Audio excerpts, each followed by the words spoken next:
Picture चालू करो बे।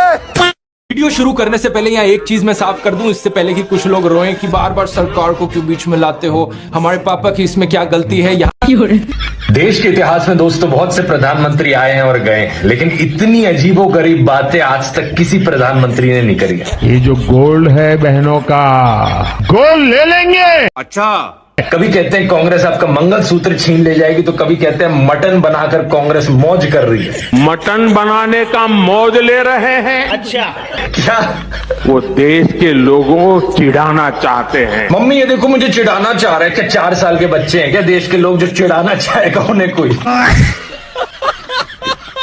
आज से कुछ दिन पहले गुजरात में कह रहे थे कि अगर आपके पास 2 भैंस है तो कांग्रेस आपकी 1 भैंस छीन कर ले जाएगी। मजाक नहीं कर रहे, देख लो। मतलब कुछ भी जो मन में आ रहा है बोले जा रहे हो। अभी 2 दिन पहले कहा था कि कांग्रेस हिंदू धर्म को खत्म करना चाहती है, फिर कहते हैं कांग्रेस क्रिकेट टीम में मुसलमानों को घुसाना चाहती है। ठीक है, मतलब क्रिकेट टीम की इतनी चिंता है तो अमित शाह के बेटे को वहां बड़े टैलेंट के बल पर बीसीसीआई का हेड बना दिया ना। और भैंसों की इतनी फिक्र है तो देश की सबसे बड़ी बीफ कंपनी से क्यों चंदा लेते हो करोड़ों का? आज अपने भाषण में कहते हैं कि नवीन पटनायक ओडिशा के जिलों के कैपिटल के नाम नहीं बता सकते। अच्छा, आप उड़ीसा के जिलों के नाम बोलिए और जिलों के कैपिटल के नाम बोलिए। बताओ भाई, जिलों के कब से कैपिटल होने लग गए? एक सजायाफ्ता। थोड़ा सोच समझ के बोल लो। देश के प्रधानमंत्री ऐसी उठपटांग चीजें बोलेंगे तो सोचो कि जो प्राइम मिनिस्टर की एक रेपुटेशन होती है उसे बिल्कुल मिट्टी में गिराए जा रहे हो आप। इस सज्जन को क्या तकलीफ है भाई? एक बार झूठ जा रहा था इधर से, सामने से मोदी जी आ रहे थे, भाई झूठ कतरिया गया, ये तो महा झूठ आ रहा है। देखिए मैडम, एक चीज बताइए कि जिसने 35 साल तक भीख मांगी हो, भरी जवानी में जो भीख मांग रहा हो, वो बुढ़ापे में 18 घंटा काम कर सकता है। आप लोग सोचिएगा जरूर मैडम। गजब बेइज्जती है। और आपने बताया 18 घंटे काम बड़े बड़े मीडिया वाले दिखाते हैं। अरे बड़े बड़े मीडिया वाले तो दलाली करते हैं, आप तो नहीं करते हैं। बिल्कुल नहीं। बस वही बात, हम इसीलिए सोशल मीडिया ही सच्चा मीडिया है, मैं बार बार बोलता हूँ। लेकिन सोशल मीडिया को पता नहीं कौन सा वॉशिंग पाउडर मिल गया है, क्यों ये भारतीय जनता पार्टी का गुणगान करने लगा है, मोदी नामा पढ़ने लगा है। राजा जब अंधा हो जाए, सेवा जब धंधा हो जाए, तो युग कभी मत समझो खुद को निर्बल या कमजोर, चौराहे पर अभय पुकारो चोर चोर चोर। अरे बड़े खतरनाक। नरेंद्र मोदी वही हैं जो नाले से निकलने वाली गैस से चाय बनाने की बात करते हैं। कहते हैं कि पसीने से मुंह पोंछ लेता था तो ग्लो आ जाती थी। अच्छा, कभी ये क्लाइमेट चेंज को डिनाई करते हैं कि गर्मी नहीं बढ़ रही बल्कि हमारी गर्मी सहने की शक्ति कम हो रही है, तो कभी ये बादलों से रेडार का सिग्नल रोकने की बात करते हैं। लेकिन मैंने कहा इतने क्राउड है, बारिश हो रही है, तो एक बेनिफिट है कि हम राडार से बच सकते हैं। एक तो जानते नहीं है, ऊपर से अहंकार इतना कि अपने अज्ञान का भी एहसास नहीं। एक दफा मोदी दूसरे देश में गए थे, वहां भारत का राष्ट्रीय गान चल रहा था और ये बीच में ही चलने लगे। ऐसी गलती किसी से भी हो सकती है, रुको जरा। लेकिन बात मैं यहाँ पर ये बताना चाह रहा हूँ कि प्रधानमंत्री मोदी की भी फनी क्लिप्स बहुत सारी हैं। दूसरों को पप्पू बोलने से पहले अपनी क्लिप्स पर नजर डाल लो। अगर मोदी जी नहीं होते तो देश का क्या होता? मोदी जी नहीं होते तो आप भी नहीं होते हैं ना, आप भी मोदी जी से ही हैं क्या? आप बताइए, आप मोदी जी के विद्यालय से पढ़ के आए हैं क्या? नहीं। मोदी जी इतने टैलेंटेड बच्चे थे कि उनसे टीचर कहता होगा कि बेटा सबको पढ़ा लूं, तुझे अलग से पढ़ाऊंगा, तू मुझे ही पढ़ा देगा वरना। मोदी जी का तो ऐसा है, आग लगे बस्ती में, मोदी जी अपनी मस्ती में। आप एक बात बताइए, 2014 के बाद भारत बना है क्या? 2014 से पहले भारत नहीं था। क्या हुआ? है 2014 से पहले आप कपड़े नहीं पहनते थे। नहीं। 2014 से पहले खाना नहीं खाते थे। मोदी जी आए तो आपको जन्म दिया, मोदी जी आए तो देश को बनाया। 2014 से पहले हिंदुस्तान का वजूद नहीं था। नरेंद्र मोदी अक्सर कहते हैं कि उन्होंने भिक्षा मांगकर गुजारा किया। कभी कहते हैं कि 35 साल के लिए, कभी कहते हैं 40 साल के। ठीक है, करीब 40 साल मैंने भिक्षा मांग करके खाया है। मैं 35 साल तक भिक्षा मांग करके खाया। इनमें से एक तो झूठ है। चलो इतनी तो बोलने में गलती हो सकती है, 35 साल हो 40 साल हो, लोग अक्सर भूल जाते हैं। लेकिन सवाल ये कि वो एमएलए पहली बार बने 2002 में। अच्छा, तब उनकी उम्र होगी 52 इयर्स। लेकिन उससे पहले 90s में ही पता नहीं कैसे उन्होंने फॉरेन टूर्स कर लिए। ये फोटोज देखो उनकी आईफिल टावर के सामने पेरिस में, ये तो अभी ट्रेलर है। व्हाइट हाउस के सामने, अमेरिका में हॉलीवुड के सामने, लंदन गए, वो मलेशिया गए। क्या 40 साल भिक्षा मांगकर इतने पैसे कमाए जा सकते हैं कि फॉरेन के टूर्स कर ले 90s में? और साथ ही साथ इसी बीच में नरेंद्र मोदी ने बीए और एमए की 2 डिग्रीज भी कर ली अलेजिडली। ये कैसे हो गया? Good question. आप ही बताओ दोस्तों, साल 1990 में डायकाम मॉडल 1 रिलीज हुआ था, जो कि यूएस में लॉन्च होने वाला दुनिया का पहला कमर्शियली अवेलेबल डिजिटल कैमरा था। बात तो सही है। लेकिन प्रधानमंत्री मोदी अपने इंटरव्यू में बताते हैं कि उन्होंने पहली बार डिजिटल कैमरा 1987 या 1988 में यूज किया था। मैंने पहली बार डिजिटल कैमरा का उपयोग किया। अच्छा, 87-88 में शायद। मतलब भिक्षा मांगकर यहाँ पर फॉरेन टूर भी कर लिए और डिजिटल कैमरा भी खरीद लिया डिजिटल कैमरा के रिलीज होने से पहले। वाह, क्या फकीरी है। अगर कांग्रेस ने 70 सालों में काम किया होता तो आज बीजेपी की क्या जरूरत पड़ेगी? हाँ, ये देखिए ऐसा है, जितने भी अस्पताल बने हैं, ठीक है, जितने भी, चाहे वो आपका एम्स हो, अपोलो हो, मैक्स हो, और जितने भी इसरो है आपका, या जितने भी FCI वगैरह हैं, ये सब 2014 के बाद बने हैं। समझ रहे हैं? देश को आजादी 2014 के बाद मिली है। प्रधानमंत्री मोदी जी अंग्रेजों के सामने गोली लेकर खड़े हुए थे, कि 47 लेकर खड़े हुए थे, तब देश को आजादी दिलाई है ना। 56 इस सब के बीच ना तो हमारे 56 इंच वाले प्रधानमंत्री मोदी की हिम्मत हुई है, देखकर लगता है कि वो भी डोनाल्ड ट्रंप के सामने एक डरपोक बिल्ली की तरह बन गए। मोदी हटाओ, देश बचाओ, देश का होगा बेड़ा पार। अंग्रेजों से ज्यादा किए भारतीय जनता पार्टी ने अत्याचार। गजब बेइज्जती है। अंग्रेजों की इतनी बड़ी फौज थी, उनसे अकेला गांधी लड़ता रहा। व्हाट्सएप यूनिवर्सिटी भैया पढ़े लिखे बहुत है। अंग्रेज की फौज में कौन कौन हुआ करता था? अंग्रेजों की फौज में दलाल लोग रहते थे, संघी लोग रहते थे, भारतीय जनता पार्टी के चाटुकार लोग रहते थे। हमने आजादी में भाग लिया, वो आजादी से भाग लिया। हमने आजादी में भाग लिया, वो आजादी से भाग लिया। दलित समाज से हैं। कौन? राहुल गांधी की। मैं भाई हिंदू हूँ। अपनी कलम को गिरवी रख चुका एक गीतकार कहता है कि फकीरी है आपके स्वभाव में। एक फकीरी है आपके स्वभाव में। कभी नरेंद्र मोदी खुद ही कहते हैं कि हम तो फकीर आदमी हैं, झोला उठाकर चल पड़ेंगे। अच्छा, अरे हम तो फकीर आदमी हैं, झोला लेके चल पड़ेंगे जी। लेकिन पूरी दुनिया में आपने ऐसा कोई फकीर देखा है जो 1,40,000 का चश्मा लगाता हो? क्या बात कर रहे हैं? अपनी बूढ़ी माँ को नोटबंदी के लिए लाइन में खड़ा कर दिया और खुद घूमते हैं 12 करोड़ की मर्सिडीज में। क्या? एक तरफ तो शास्त्री जी जैसे प्रधानमंत्री देखे हैं देश ने। बताया जाता है कि उनके पास सिर्फ 2 धोती और 2 कुर्ते हुआ करते थे। कुर्ता फटकर इस्तेमाल करने लायक ना रहे तो उसे भी रुमाल बना लेते थे लाल बहादुर शास्त्री जी। और अभी तो रुको, इन प्रधानमंत्री मोदी की यूएस विजिट की इन फोटोज को देखिए। एक दिन में 4 बार कपड़े बदलते हैं। जब प्रिंट में लिखेगा इस आर्टिकल को देखिए। उत्तराखंड और हिमाचल जाते हुए प्रधानमंत्री मोदी ने 8 घंटे में 4 बार कपड़े बदले। कोई इनसे सीखे इस टाइम्स ऑफ इंडिया के आर्टिकल को देखिए। प्रधानमंत्री मोदी गंगा आरती करने गए तब भी कपड़े बदलते जा रहे हैं। हुगली टाइम्स वालों ने तो इनकी फैंसी ड्रेस का एक पूरा कोलाज बना दिया। इंडिया टुडे ने भी इनकी 22 हेड गियर्स की कलेक्शन दिखाई है इस आर्टिकल में। और इस इंडियन एक्सप्रेस के कोलाज को भी देखिए। आप मुझे बताइए, बुलेट ट्रेन कहाँ से कहाँ तक चली, मैं भी सफर कर लूँ। बुलेट ट्रेन का भी प्रोजेक्ट चल रहा है। प्रोजेक्ट कहाँ चल रहा है? मंगल पे चल रहा है। बुलेट ट्रेन ऊपर सीधा जाएगी हवा में मंगल पे। वो 100 स्मार्ट सिटी का प्रोजेक्ट का क्या हुआ? कहाँ बन गया? हाँ हाँ, ये बुर्ज खलीफा पे खड़े होकर इंटरव्यू ले रहे हैं ना मेरा। बनारस को सिटी बनाने के लिए बोले। सिटी, पूरे देश की सिटी बजा दी और आप कह रहे हैं सिटी बना रहे हैं। 1 मिनट, विपक्ष के नेता क्यों हैं? अब आप एक बात मुझे बताइए, जो सरकार के विरोध में बोल दे, आपको तो ऐसा लगता है कि वो आपके डैडी के विरोध में बोल। गजब बेइज्जती है। मोदी जी ने बनवाया है? मोदी जी कल को नहीं, राम को लेके आएंगे भाजपा वाले। कल को कहेंगे नहीं, कल को कहेंगे अपने बाप को भी हम ही लेके आए तो मान लेंगे। उड़ीसा में जाकर कहते हैं कि ओडिशा को देश का नंबर 1 राज्य बनाएंगे और कर्नाटका में जाकर कहते हैं नहीं, हम कर्नाटका को देश का नंबर 1 राज्य बनाएंगे। अच्छा, उड़ीसा को देश का नंबर 1 राज्य बना सकते हैं। कर्नाटका को पूरे देश का नंबर 1 राज्य बनाने का लिए। आज समझ रहे हो ना दोस्तों, वोट पाने के लिए जहां जो बोलना पड़े वो बोला जाता है। हर एक राज्य में एक इमोशनल कनेक्ट बनाने के लिए वहां के लोगों के साथ एक नाता निकल कर आ जाता है। पूरे देश में यही स्ट्रैटेजी चलाई जाती है। लेकिन कहानी में अब ट्विस्ट देखिए। बिहार में समीकरण कुछ और थे, तो वहां मोदी शांति दूत बन गए। अच्छा, ये बोलने लगे कि मैं देश को धर्म के नाम पर नहीं बंटने दूंगा। मैं जब तक जिंदा हूँ, मैं धर्म के आधार पर इस देश को बांटने नहीं दूंगा। रुको जरा। और 14 मई को तो इंटरव्यू में ये तक कह डाला कि जिस दिन मैं हिंदू मुस्लिम करूंगा उस दिन मैं सार्वजनिक जीवन में रहने के योग्य नहीं रहूंगा। क्या बात कर रहे हैं? मैं जिस दिन हिंदू मुसलमान करूंगा ना, उस दिन मैं सार्वजनिक जीवन में रहने योग्य नहीं रहूंगा। मैं हिंदू मुसलमान नहीं करूंगा, ये मेरा संकल्प है, ये तक कह डाला। अच्छा, और मैं हिंदू मुसलमान नहीं करूंगा, ये मेरा संकल्प है। आप में से कुछ लोग ये देखकर कंफ्यूज हो रहे होंगे, यार ये कैसे हो सकता है, मोदी कॉम्युनल है या सेक्युलर है? या फिर इन्हें अब कोई स्प्लिट पर्सनैलिटी डिसऑर्डर हो गया है? ऐसा नहीं है, इनके ये दो चेहरे हमेशा से ही रहे हैं। 2014 के इस ट्वीट को देखिए, सेक्युलरिज्म हमारे खून में है, नरेंद्र मोदी कह रहे हैं। इस सज्जन को क्या तकलीफ है भाई? वो तो 10 लाख का सूट, 5 लाख का बूट, और ससुरा हमेशा बोलता है झूठ। ऐसा प्रधानमंत्री हमें चाहिए। मीडिया सब खरे सब चाटुकार है। बिल्कुल चाटुकार है, भारतीय जनता पार्टी की रखेल हैं ये लोग।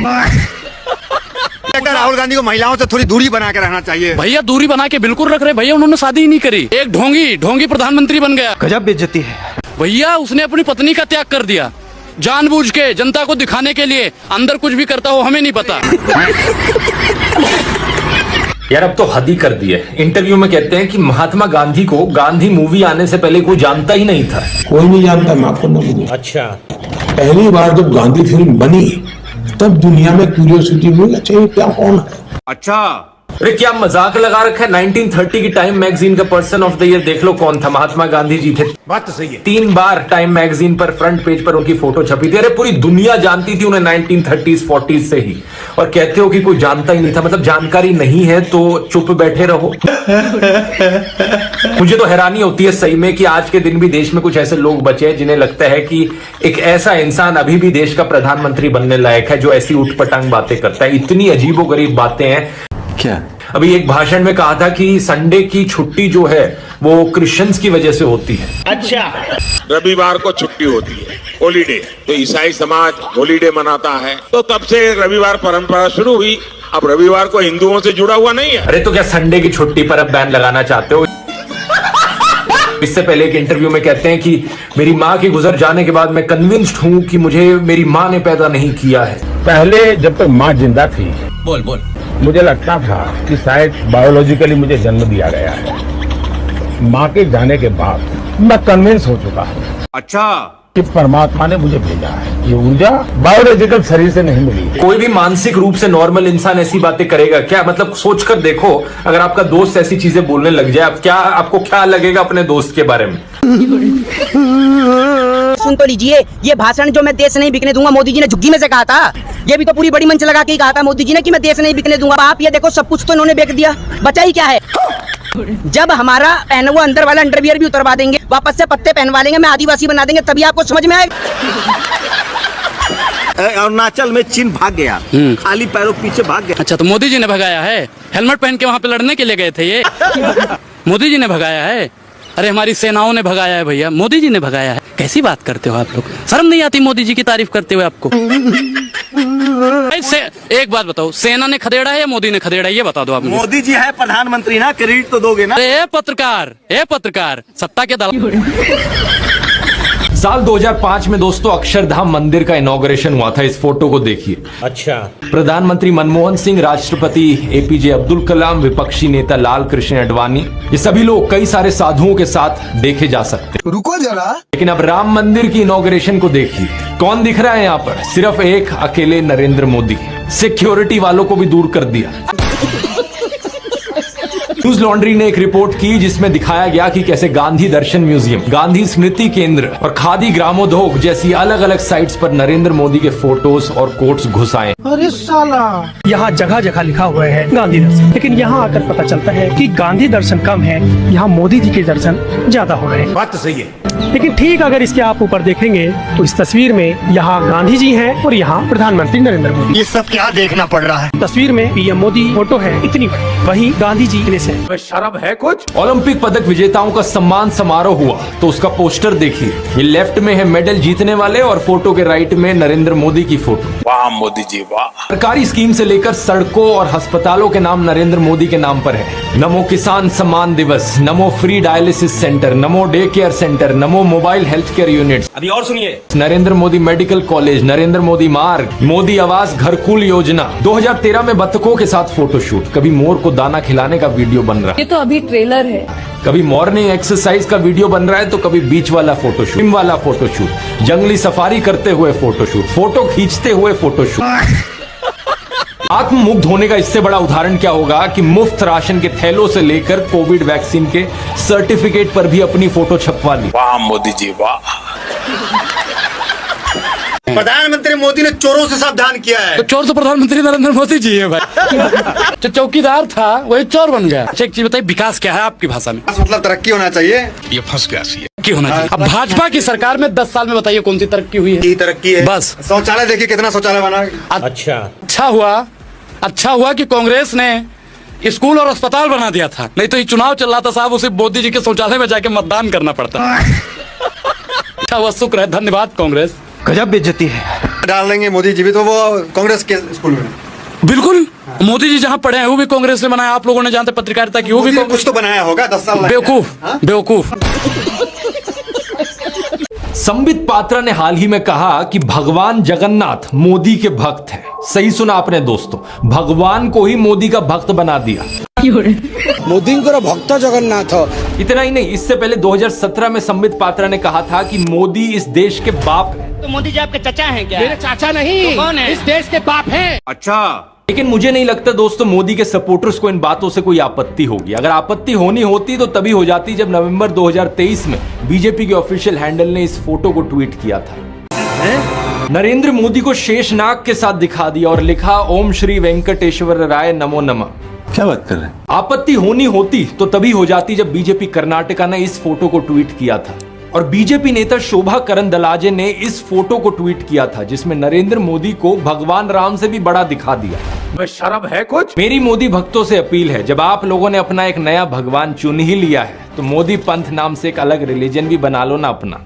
हिंदू धर्म के साथ क्यों खिलवाड़ करते हो? बात तो सही है। दूसरी पॉलिटिकल पार्टीज हंगामा करती हैं तो बीजेपी वाले इन ट्वीट्स को डिलीट करते हैं। अब संबित पात्रा ने भी इस वीडियो को लेकर कहा कि जुबान फिसल गई थी, मुझे माफ कर दो। अच्छा, लेकिन सोचने वाली बात यह है कि क्या ये वाकई एक स्लिप ऑफ टंग है? जुबान एक बार फिसलती है, ये नहीं कि बार बार जुबान फिसलती रहे और बार बार आप लोग नरेंद्र मोदी को भगवान से बड़ा बनाते रहो। इस सज्जन को क्या तकलीफ है भाई? बार बार आप लोग ये कहते रहो कि नरेंद्र मोदी तो देश के बाप हैं। तो साधु संतों की सरकार, ब्राह्मणों की साधु संतों की सरकार ये नहीं है, ये सिर्फ और सिर्फ अपराधियों की सरकार है, भ्रष्टाचारियों की सरकार है, नक्सलवादियों की सरकार है, देशद्रोहियों की सरकार। गजब बेइज्जती है। महिला को नोचने का काम करते हैं, महिला को मारने का काम करते हैं, तो उस पर आप लोग कहे मौन हो जाते हो? आप लोगों के मुंह में दही जम जाता है। वर्तमान सरकार आप लोगों को दलाली करने के लिए यहाँ पे भेजती है। अरे बड़े खतरनाक लोग।